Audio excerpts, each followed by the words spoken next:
A very good morning to everyone and welcome, a warm welcome from Chile, South Africa. A special welcome to those joining us for the first time. Today, we continue our journey with the third installment of a four-part series this quarter, focusing on a critical topic of gender equality, a catalyst for Africa's future development. The discussion is pivotal as we align our efforts with the Agenda 2063 continental vision, aiming for a prosperous and an inclusive Africa. My name is Pamela Gopal, the head of the Policy Bridge Tank program at the African Union Development Agency, NEPAD. This seminar is proudly hosted by the AUDA-NEPAD and the Institute for Security Studies. The AUDA-NEPAD Policy Bridge Tank program is dedicated to engaging and leveraging the knowledge generated by think tanks to address continental and regional challenges through evidence-based policy and knowledge services. Our main objective is to translate research outputs into actionable insights, connecting knowledge to decision-making platform to build a robust, connected African-driven science, research, and policy space. Today, we focus on gender equality that underscores the urgent need for drastic actions to address gender disparities on the continent. And as we read in the ISS report, if not prioritized, it could take up to 140 years for Africa to achieve full equality. The importance of the gender equality lies not only in its intrinsic value, but it also is a potential to enhance the well-being of all human beings and drive economic benefits. Today, we will delve into the African Futures and Innovations Program Gender Equality Future Scenario. It will be followed by an expert-led dialogue on how gender equality can act as a catalyst for Africa's future development. This is a critical pathway that offers immense potential to drive economic growth and improve the livelihoods of Africa's people. The African Futures and Innovations Program interrogates this foresight analysis and integrates it with the International Futures Modeling Platform to analyze complex long-term dynamics of change in human, social, and natural systems. Our aim today is to share resources, knowledge, and to better contemplate and plan for Africa's future. So without further ado, I am honored to introduce to you our esteemed speaker, Dr. Kwazi Yabu, who is a senior researcher in the African Futures and Innovations Program in Pretoria. He recently served as a lead author on ISS studies on the long-term development prospects of the DR Congo, the Horn of Africa, Nigeria, and Malawi. Kwazi has published on various issues relating to foreign direct investment in Africa and is interested in development economics, macroeconomics, international economics, as well as economic modeling. He has a PhD in economics. Over to you, Dr. Kwazi, and thank you for joining us this morning. Thank you very much, Pamela. Thank you for this introduction. I will share my screen.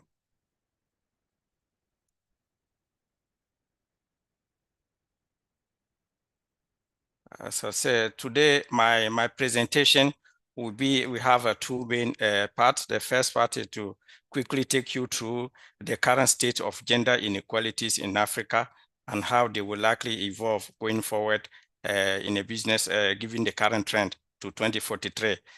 And the second session is to present the impact of a scenario, for example, where we accelerate a reduction in gender inequality to see how it affects Africa's development prospect.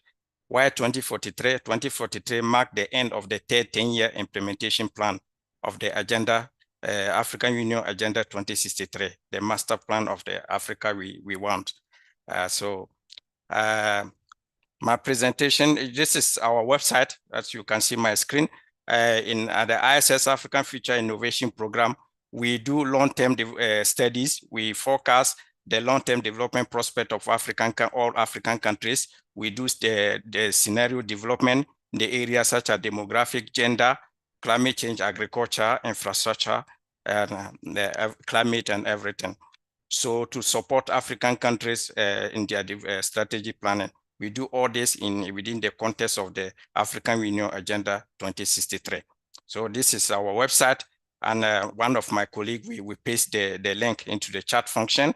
You can go there, you look at any country you are interested in, you can see our analysis on the development outlook of that country, from demographic to governance to gender and agriculture. You will see interesting analysis for each African countries there. So today, our focus will be on gender, which is a very important topic for Africa. So what I can say that gender issue has never been more urgent. We're looking at the current policy crisis like COVID-19, the Russia-Ukraine war, and the long-standing issues such as climate change has even increased the pre-existing gender inequalities. But as you can see, there's no region in the world that has achieved a full gender parity, even though some countries and regions have made progress compared to other regions or countries. Africa has made progress, for example, in terms of legislation, policy, and ratification of international convention and regional convention aiming at achieving gender equality. But despite this, the prospect achieving gender equality in Africa remain a distant prospect. As Pamela mentioned in her introduction, given the current trend, it will take like about 100 years for Africa to achieve a full gender parity, which means that there is a need of strong action to accelerate to reduce gender inequalities in Africa, not only for the intrinsic value of improving the well-being of all human beings, but it also has a potential economic benefit, as we will see in my presentation.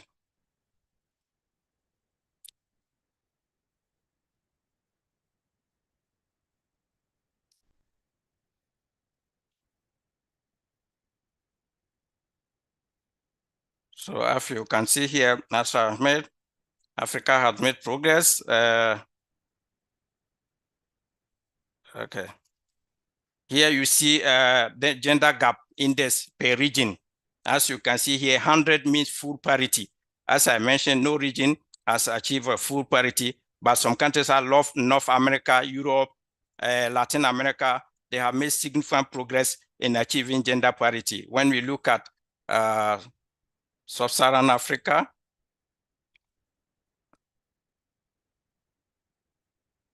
sorry.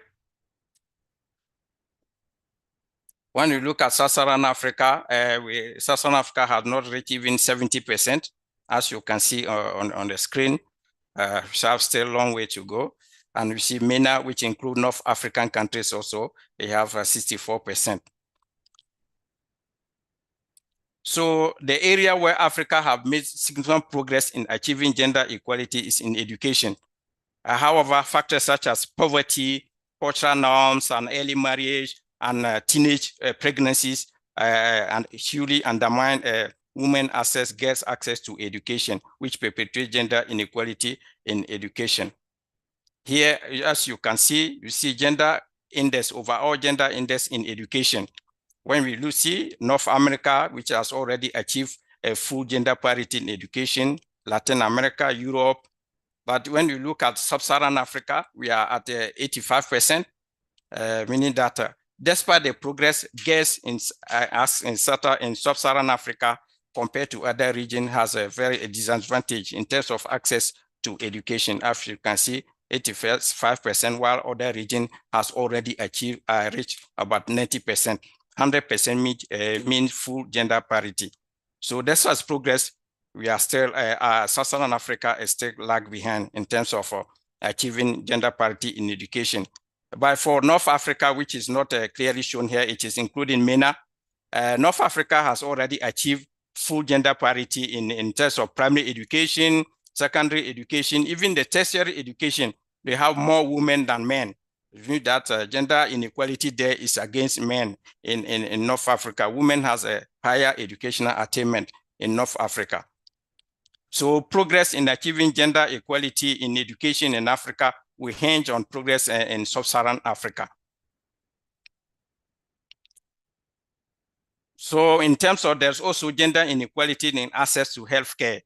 Today in Africa, women are more likely to die from communicable disease such as tuberculosis, HIV, or nutritional deficiencies in Africa. The lack of access to sexual and reproductive health jeopardizes the life of millions of women in Africa.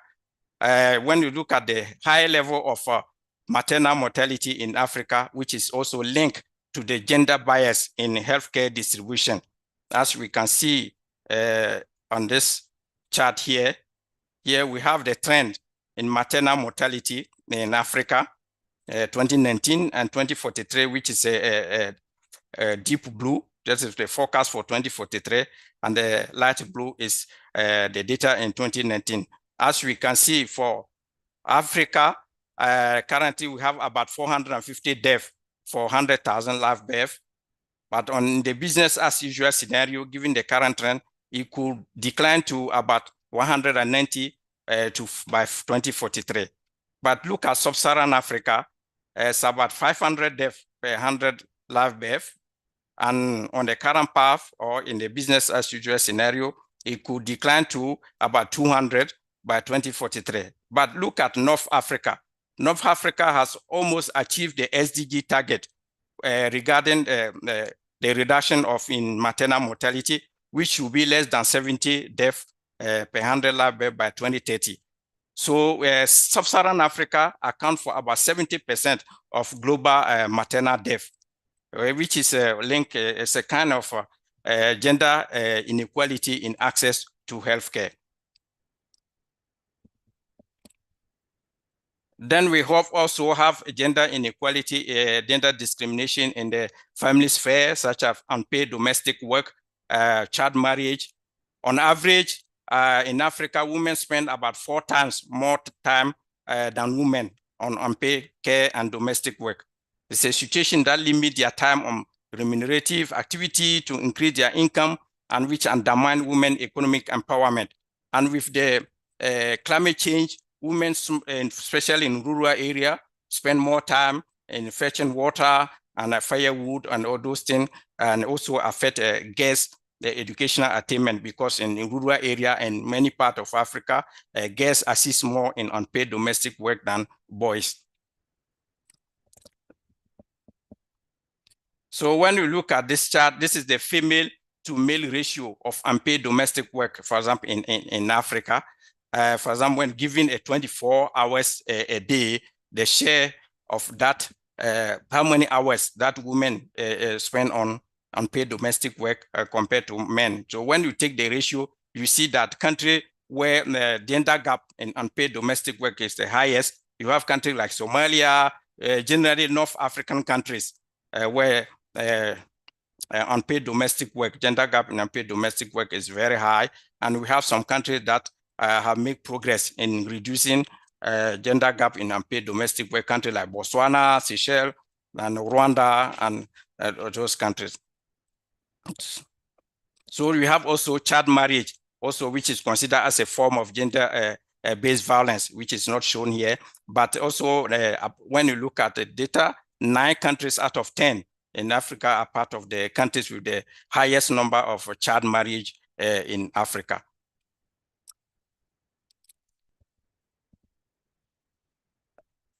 Then we have also gender gap in economic participation.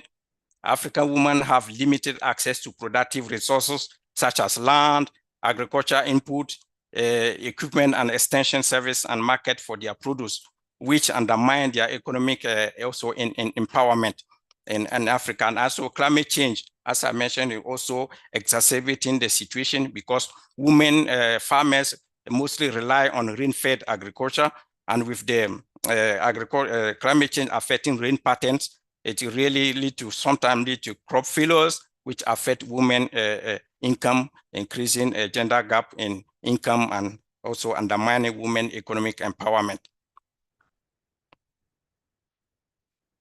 When we look at this chart, the share of female agricultural landowners in total agricultural land owners in Africa. Overall in Africa, women account for about only 12% of agricultural land owners. In many African countries, women cannot own land or other assets, or even cannot inherit from their parents. And when you look at Southern Africa, it's the region where that has the highest highest share of women agricultural land owners, but it is even just 25%. And when you look at North Africa, just down, you see only women account for only 5% of agricultural land owners. And when we look at the proportion of women in the agriculture sector, and you see that this undermines women's ability to use this land as collateral, to get access to a loan, to develop their farms, and also increase their productivity. And we have another gender inequality in employment, which is still pervasive despite improvement in Africa. Gender-based occupational segregation is common in African countries, as women tend to be concentrated in low-scale and low-paying sectors, while men are overrepresented in higher-paying sectors. When we look at, for example, labor force participation in Africa, currently is for women it stands at 56%, while men labor force participation for men is about 73%. But it's a reduction from a gap of 23% to a gap of 17% today. So we have some improvement, but the gap is still very high in terms of labor participation rate. So when you look at labor participation rate at a regional level, you see that the blue bar is for male labor force participation, and the chocolate or violet one is the female labor participation rate. We see the gender gap in all the regions. But if you notice, you see that North Africa, as I mentioned, gender gap is in labor force participation is very high. We look at the North Africa, I think it's about 21%. It's about 21% currently, as you see, and for men, it's about 70%. So the gender gap there is very, very high, while women have very high level of education, higher educational attainment, but after graduation, they face problem to integrate the labor market because of their deeply conservative society, and there are some laws that disempower women economically. In some countries, for example, women are not allowed to work in some industries, are not allowed to work at night in some sectors, and all those things undermine women economic empowerment. So in North Africa, women, despite high level of education, after graduation, they are restricted to domestic work and also reproductive function, as we can see here. Then we have also a gender gap in women participation in politics and decision-making and others. Despite an overall increase in the number of women involved in politics in Africa, the continent is still far from achieving full gender equality in political participation and decision-making.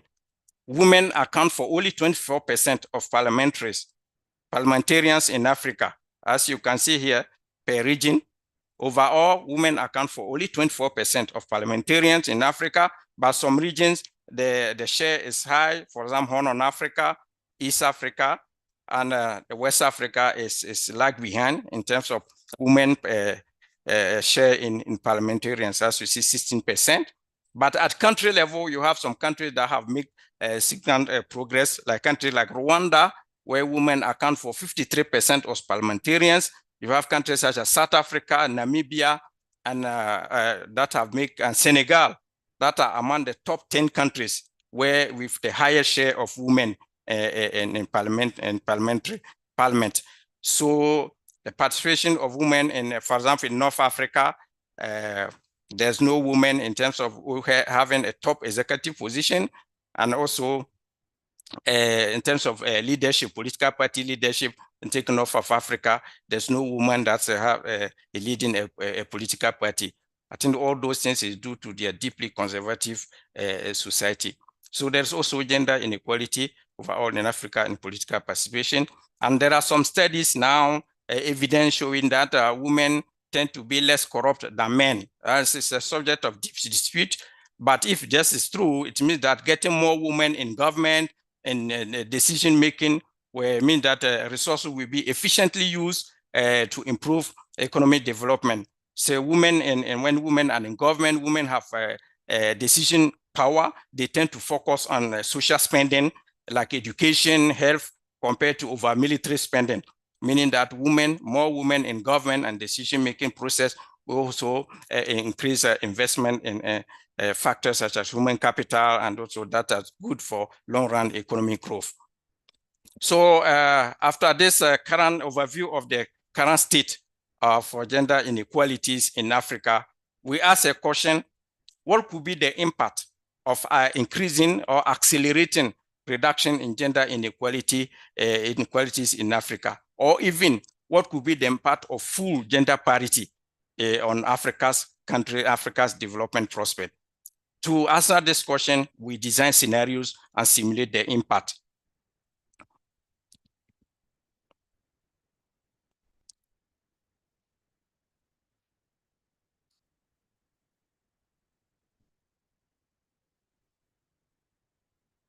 So in the scenarios, what we did, we make some policy intervention. For example, reducing gender gap in primary net enrollment rate, primary survival rate. We reduce gender gap in lower and upper secondary school, vocational schools, educational quality, tertiary graduation, and all the funnel from primary to tertiary education. We try to reduce gender gap. But the reduction, the magnitude of the reduction were not done randomly.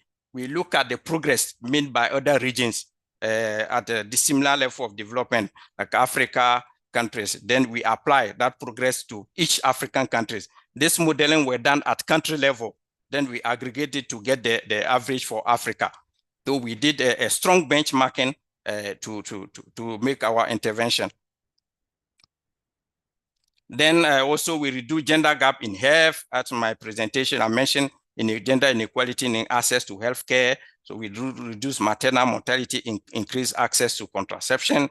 We reduce gender gap in nutrition, reduce gender gap in political participation to increase women agency, and also reduce gender-based violence. But here we reduce child marriage as a proxy for gender-based violence because it's also considered as a form of gender-based violence. Then we reduce gender gap in livelihood, which is a gender gap in employment and also wage. And then our hypothesis is that all this reducing gender gaps in all this area can lead to increased economy-wide efficiency. So let's see the impact. If African countries make effort to reduce gender inequalities, what could be the impact on the continent development prospect to 2043? As I mentioned initially, this is the forecast horizon. So the gender scenario has the following impact by 2043. As we can see, the size of the African economy is about 259 billion, larger than what is projected in the business as usual scenario, which is here the current path forecast in the same year. As we can see here, 2043. At the same time, it increased Africa's GDP per capita, the estimate by 5%, which is about $355. But when you look at the size of African population by 2040, which is we get to 2 billion or something, which it's very large. $355 increase in GDP per capita is a huge amount, given the size of African population. That also contribute to poverty reduction. The extremely poor population in Africa will shrink by 53 million compared to the business as usual scenario forecast in 2043.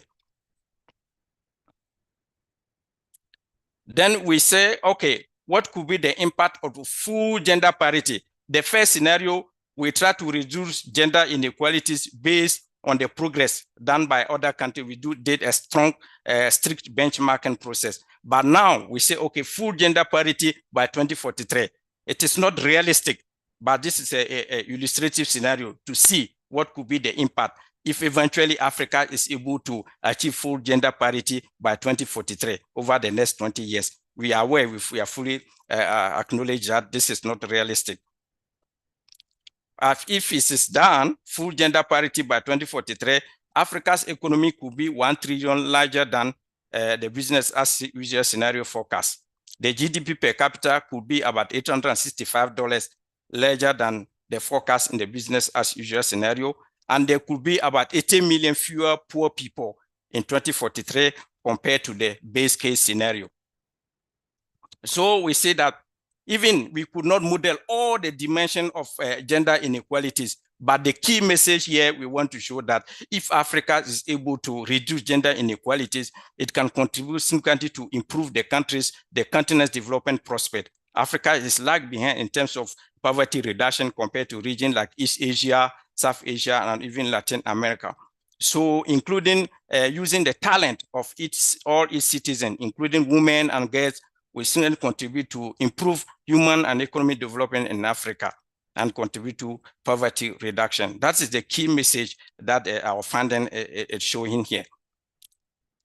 So I will end my presentation and making some recommendation that effort to address gender inequalities in Africa must confront deep-rooted cultural and traditional values as the primary cause. Government should prioritize implementing international and regional conventions to reduce gender disparities. This is what they ratify the international convention and regional, but the implementation is always an issue, especially in rural area where discriminatory practices persist unchecked. So religious leaders should be involved in awareness campaign and education. This is very important. Investing in free education also, I think we help up to secondary level to promote gender equality in education. Policies should combat child marriage, which is so pervasive and prevalent in many African countries, and teenage pregnancies, ensuring a minimum marriage of 18 years and improving access to contraceptive and sex education, encouraging girls and women to pursue STEM, because with the artificial intelligence now, the demand for labor or job will require talent or skills in science, technology, and mathematics, and so on. But women are less represented in this area. Even in a region, in countries that have made progress in reducing gender inequality, there are still less women in STEM, science, technology, and mathematics. These are areas that Africa need to make progress. And then Africa countries need to remove legal barriers to women employment, investing in infrastructure such as electricity, road, healthcare service, that will reduce time women spend on household production. Okay, it's also important to extend paternity leave that can enhance women participation in labor and mitigate wage inequality.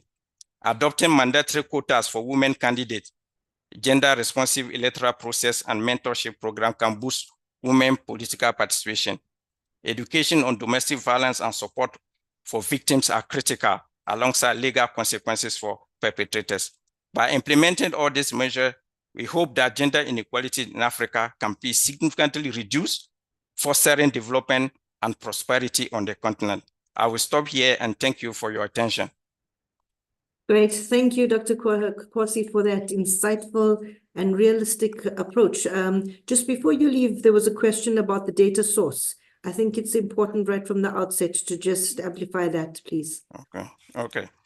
Okay, the water source, the data source, data source from the widely source of data, like UNESCO for education, the IMF, the World Bank, and National Statistics Office, that we get the data, and the other UN agencies. Yeah. Great. No, thank you very much. And I think ISS and the Futures, model showcases a culmination of these. So you're getting almost, a real-time incorporation of what the actual situation is on the ground, particularly when you speak about, the Southern African versus the Northern African. It's clear that the political and the cultural dynamics also, influences this, and your recommendations at the end are on point, very strong. But I wouldn't want to delve too much into your presentation. I want to encourage the audience, please, to post your questions as we move into the next session of this discussion with our experts in the field of gender.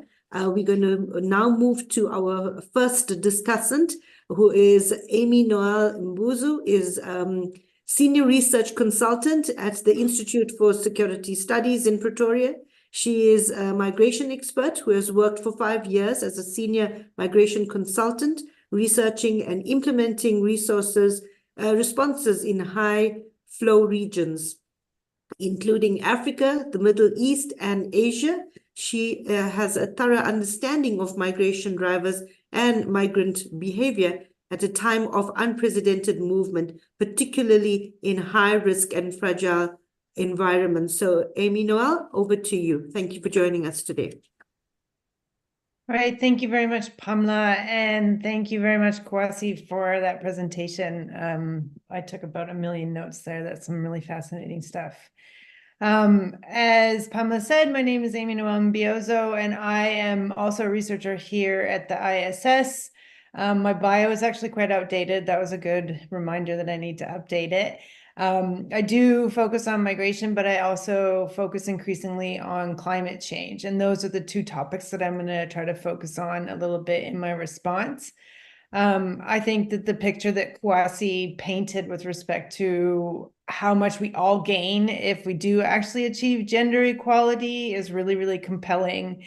And I think that one of the really unfortunate things is that at the same time, the impacts of climate change are also growing, and they're threatening to undo a lot of that progress or to make it harder to reach that progress.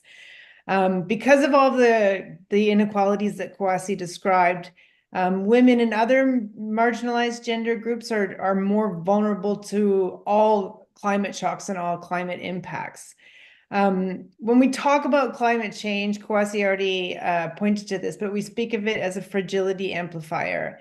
And what we're seeing in that is that wherever there's fragility, and whatever kind of fragility it is, whether it's tension or conflict or marginalization, that the climate change is actually repeatedly exposing and usually deepening that fragility. It's forcing 26 million people into poverty every year, and most of them are the ones who are already on the margins. So just expand a little bit on some of the points that Kwasi already made, which is the informal and the unpaid work burden. He spoke quite a bit about agriculture, but I think it's worth pointing out that 60% of employed women in sub-Saharan Africa work in agriculture, and that women produce 80% of the food in sub-Saharan Africa. We don't have the totals for all of Africa. And that's across agriculture and aquaculture, so land and sea. But as he already said, they rarely own the land, and then that has a spillover effect. And it extends into other productive assets. So often you need land, or you need an asset in order to build up credit to get to the next sort of resilience measure, to get technology, to get access to social protections. And all of those factors have proven really key when it comes to adapting to climate change. And when there's a disruption, and we're talking about the rapid disruptions like natural disasters or slow onset climate impacts, then the extra household burden that comes from that almost always increases the load of women. And water is a key one. So an estimated 250 million people on the continent are currently living under water stress, and those figures are projected to go up and to become more erratic. And the water scarcity, as with most things, disproportionately impacts women because of that larger household burden. Cooking, washing, caring for others.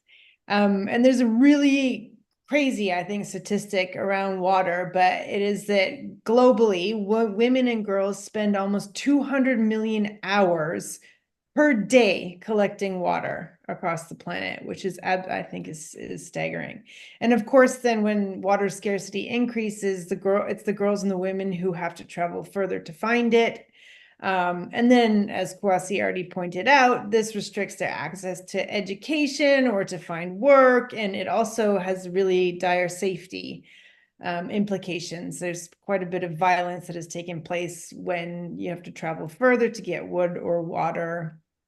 Also notably, water and water scarcity, or an excess of water, drives 10% of global migration, and that number is supposed to increase over time.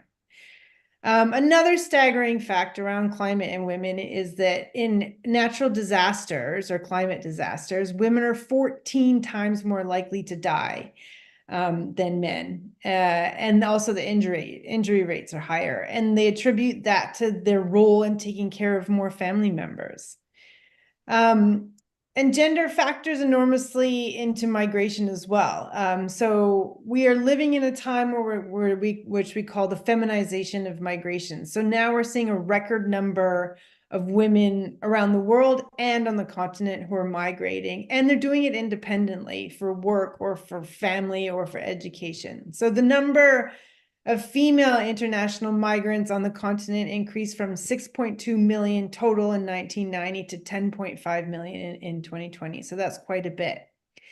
And I say this all the time because we tend to frame migration as something that's negative or that happens as a negative consequence of climate change or of other shocks, economic or otherwise. And increasingly so in the political environment, at least in South Africa, where we've got a surge, a longstanding surge of xenophobia. It's seen as something that needs to be prevented. So I'm constantly saying that migration is actually a really important adaptation and development strategy against all of the impacts and all of the drivers that are occurring. So it has major properties that it can empower women towards economic and skills development, and it can increase autonomy, it can increase mastery. Remittances are a major factor in development. It can help with social standing and disrupt some of the gender norms that we've already spoken about and disrupt the inequality. And one of the key findings that women tend to migrate from an area to an area with more gender equality. So people tend to go from more restrictive to more liberal, which is another reason to encourage it, I'd say. And gender actually really factors into remittance patterns. So women remit differently. We remit more, higher amounts, higher frequency. The ways that both product and finances get remitted. And the evidence shows that women send a larger proportion of their income, and they do it more regularly, and they do it over longer periods than the male counterparts. And these, I say this also all the time, that remittances are something that we underestimate all the time, but the remittances dwarf any development aid and even foreign direct investment in most situations. So remittances are a real key to development and a real key to the gender equality. And with all that said, my final point that I make is going to be that is that women, because of the roles that they play in communities and in societies, because they bear the brunt of most of the issues that we're talking about, they're already at the forefront of developing the most effective strategies. And over again, that the responses change. So if women are in the room when decisions are made, it's been proven over and over again that the decisions are different. In peacekeeping projects that involve women in the decision-making are 35% more likely to last at least 15 years than ones that don't. And this is echoed across many of the different fields of work. They play a huge role in community resilience building, and they tend to extend their community networks and resources to larger groups than men do. But despite all of this, so despite being disproportionately affected by the issues and being at the forefront of the solutions, women really still remain underrepresented. So Kwasi shared some of the highest level sort of political representation, but if you were to look at the community levels, those are the numbers of the gender equality tends to go down. And then if you look at the decision makers in terms of sort of development funding and climate financing, even within the context of the Paris Agreement, which identifies gender equality as a major factor, even within their own bodies, they haven't achieved gender equality. And the financing has been found that only, I think it's 75% of financing since 2010, climate financing that's made it to Africa hasn't been gender responsive and hasn't had gendered considerations. So that's will be my final point for this section, is to say that women need to be in the room, and they're still not. And if we want to see those returns that Kwasi highlighted, which sound magnificent, that they do need to be in the room to make those decisions. And I'll end there. Great, thank you, Noel, for that. And it's clear that, an inclusive and an effective approach to environmental conservation, where we support women in the fields that is working. You highlighted some correlation also between the gender and climate change in terms of the disappropriate impact of women, and how, through limited resources, education, and decision-making power, these women are sort of, don't come to the fore, but particularly through the increased vulnerabilities in terms of women are responsible for sourcing food, for water, for fuel, etc. And this becomes more scarce during climate-related events. So thank you very much for that. And of course, the health and safety risk for women as well is something that you've touched on, which is very, very prominent in the rural Africa as well. So thank you for that. And as the questions keep on flowing in, we will move on to the next discussant, which is Dr. Zainab Menisola Olatan. She is a postdoctorate fellow at the Center for Human Rights, University of Pretoria. She's also a research associate at the Institute for Pan-African Thought and Conversation, University of Johannesburg. She has completed her PhD in political science from the University of Pretoria. Dr. Olatan's research focuses on locating women across different sectors, with the central question on how women is represented in Africa. She is deeply interested in understanding the impact of women's political participation on the qualitative well-being of African women across different sectors.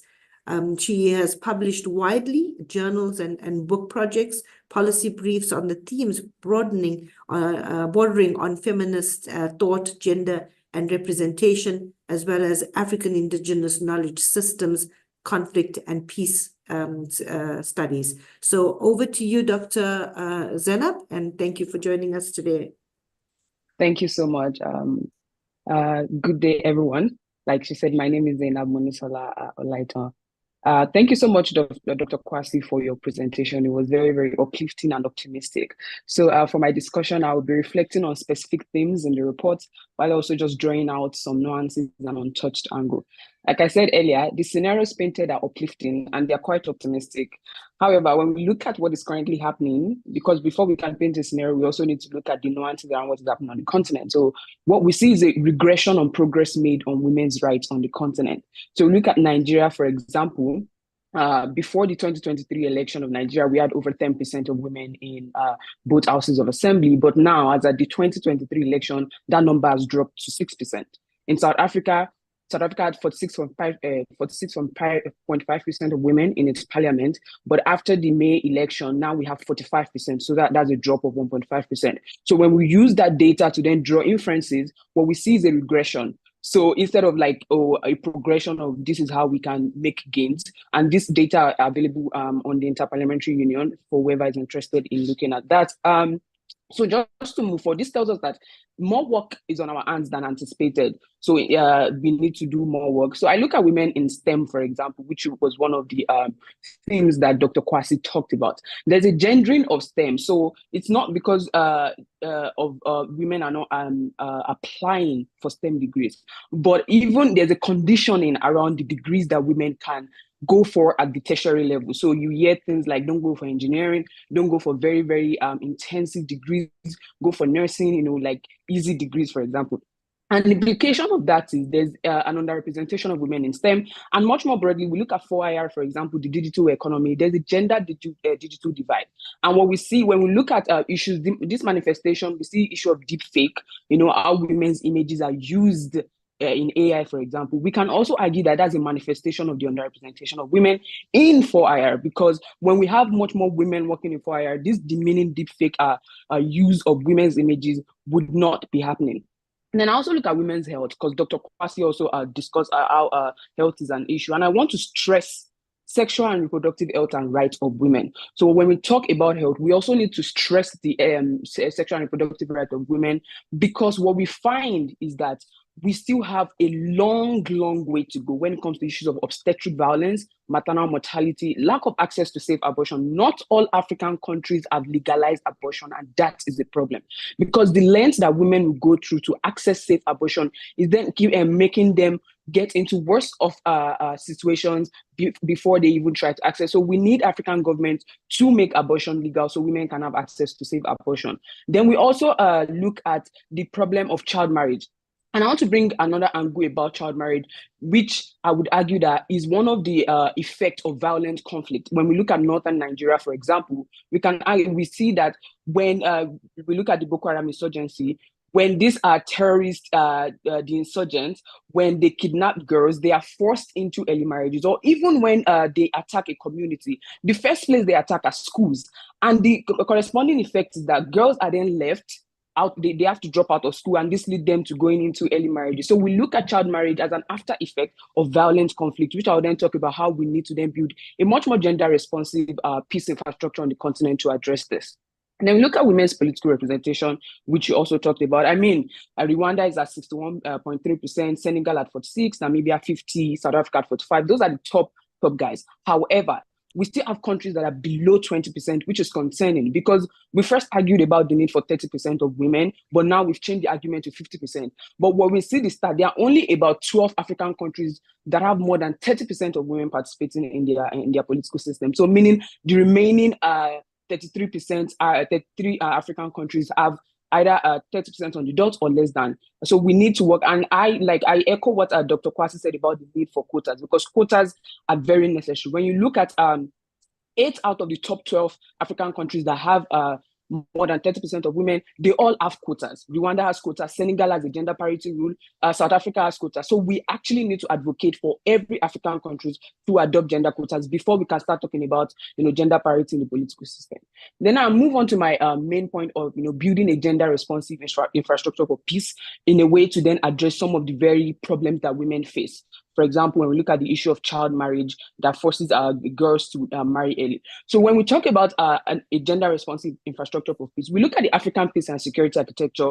We don't want more policies on, we believe in women, we believe women can do it. We want the cultures and norms of the African peace and security architecture to actually be gender responsive. So when we look at mandates for peace support operations, for example, they don't factor in the gender differences. And Emmanuel was talking about how women are more susceptible to the consequences of climate change. These are part of the issues. When we look at the threats and the security threats that we face on the African continent, we need to look at the gender susceptibility and gender vulnerabilities around it. And that's why we need to echo a gender responsive I4P, because we have an hyper focus on policies on African continent. Africa is a party to most of the international conventions, like Dr. Kwasi said. We even have Maputo Protocol, which is one of the most progressive gender instruments on the continent.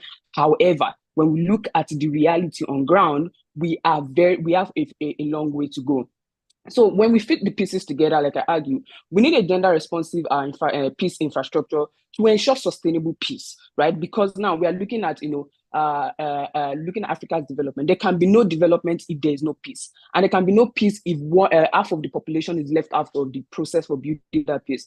And also we need to recognize the role that violent conflict plays in child marriage and therefore intensify calls for I4P. Then we also need to look at women politicians as critical actors for women's well-being. So while we are looking at how government can also act, we also need to look at women politicians as critical actors. And most importantly, I argue that we need to address the norms, stereotype that underpin women marginalization. If not, all of these scenarios that we're painting would not work. At the root of all this is the marginalizing norms and attitudes that women have to go through and that hinders them from participating. And agency is important for achieving gender equality. We need to recognize women's agency to making decisions for themselves, financial inclusion, participating in politics, in the economy, all of these things. These challenges are interrelated, and therefore we can't select which problems we are going to address. So Africa must realize the potential that gender equality has for engendering sustainable development. Until then, these scenarios would not be possible. Thank you. Great. Thank you so much, Dr. Zainab, for that. I think very, very insightful, mentioning, and we know the few countries that have a more liberal abortion laws compared to others in the region. However, access to the safe and legal abortion services can be challenging due to, social, cultural, and logistic barriers that they have. So thank you very, very much for your intervention. I wanted to, there's a question that was posed by one of the participants, and we'll just move straight into it. And please, I encourage all the participants, if you have any other. They spoke about the first presenter. Not sure if it's Kwasi now or if it's the discussant, which is Amy Noel, who talked about gender and education figures that indicate figures are good for West Africa. So this was Kwasi's presentation. And it says, I'm wondering if the percentage of women is not higher in those countries compared to men. In my country, the percentage of women graduating is higher than men in almost all universities, even at O and A levels. And this reflects the population figures. We are more women than men in the country. I think, yeah, it's the writings on the wall, but I think, Kwasi, if you can maybe make your intervention to that question. Thank you very much. Thank you, Pamela. Thank you for the question. Yeah, what the question, the issue is right concerning gender inequality in education. As I said, African countries have made progress in many African countries. As you're saying, in West Africa, you see at primary level, secondary level, even tertiary level, you have more women than men. It's the same in the North Africa. Yeah, so at that level, it's true for some countries like South Africa and also Rwanda. You can mention countries like North Africa, Tunisia, Algeria, and all those countries. We have more women at the secondary level, at the primary level. I can say gender inequality in many African countries right now is against men rather than a woman, because the situation has reversed. Initially, it was against women, but in some countries, the situation has reversed, where gender inequality is now against men. So what he's raised, the issue he's raised here is true for some African countries. Thank you, Pamela. Great. I think that thank you for that answer, Kwasi. There's another comment also that says that, the outcome of women on average having more education than men, similar to that in South Africa. However, despite women on average whose employment outcomes, nevertheless, the population figures here are relatively equal. So I find it quite interesting and would be interested to hear what the speakers' feedback are on this. I think it's the correlation again about population and education, Kwasi, if you want to just add and divulge more on that. Yeah, I think he's talking about employment. Yes, even as I said, in a country where even women have a higher educational attainment than men, but in the labor market, there are still some laws or discriminatory law that disempower women, allow them to get job. That still is that the education success is not translating into the job market. Yeah, even the situation like in the North Africa is the same. Some due to gender norms of cultural issue and religion, women, even after they have higher level of education, they are restricted to the domestic work and reproductive function. That's the situation. You have some laws like a woman cannot work in this industry and this particular sectors. Women cannot work at night in certain sector, except maybe in the health sector. And all those things are the discriminatory laws against women, prevent them to access to a job. That's at the higher level of education. We perpetuate gender gap in employment and also in wage. Yeah, that's what I can tell about it. Great. Thank you. I just want to encourage the participants. We have just a few more, 5 more minutes to go. If there's any burning question, please do not hesitate to raise your hand. I'm just going to go around the room for Amy Noel. Maybe we start with you. If there's one policy that you would like government or a governance structure to include, what would that be in gender equality? I think I'll focus on financing, because a lot, there's, financing, whether it's climate or development, or otherwise, is broadly not gendered, and gender responsive financing is a key to unlocking a lot of these benefits. So I would really like to see all the instruments and all the funds really rigorously incorporate gender factors and gender knowledge. And I guess part two of that, even though you asked me for one, would be that most there's still a lack of appetite for gendered data and gendered information that's going into a lot of the policymakers and the funders, since I've already spoken about them. So I think, to keep producing that information and to keep absorbing it, so people to keep asking the question. It's everywhere. So when you sit down in your school committee, is it gendered? Is it factoring in gender? If you're sitting down in your climate commission, is it gendered? Is it factoring? So we all play a role in that. So those would be my answers. No, thank you for that. And I think in development in general, finance is a critical role. I don't think it's a lack of not wanting to implement some of these policies. It's the lack of financing, which we're having a problem. We know that only 15% of the SDGs has been attained, 39% of the Agenda 2063 has been attained, and largely due to finances. So thank you for that. And I think it's very, very important that you make the statement, and the more we have sessions like this, the more we bring it to the fore, the more we can realize in closing that over 100-year gap, I would imagine, on realizing gender equality. Zainab, I just want to ask you if there's any one particular burning policy that you would like to see implemented to address this topic. You're on mute, Zainab. Thank you so much. I think I'll move from policy, because like I said in my presentation, we have policy for everything in Africa. Like, there's a policy for everything. You just have to find that policy, right? And I think we just need to start acting on the policy and start implementing the policies, because for example, I was trying to write something, and it was interesting to me that most African countries have a national health reproductive health policy. But when you look at the stat for women's maternal mortality, or even access to abortion, something like that, it's very, very concerning. So I argue that the problem is not policy at this point, because we do have the policies, but we need to start implementing those policies. And then at the point where we implement most of these policies, we then ask what is left for us to do, and then we take it from there. Thank you. Great. There's one question, actually: the impact of drought or famine on gender-based violence among African communities. Anyone who would like to respond to that can take the floor. Yeah. Okay. Go ahead. No, you. Go ahead, Kwasi, and then we hear from Yeah. I think drought and climate-related shocks like drought and famine also increase gender-based violence, notably. And for example, as I mentioned, child marriage, for example, is a form of gender-based violence.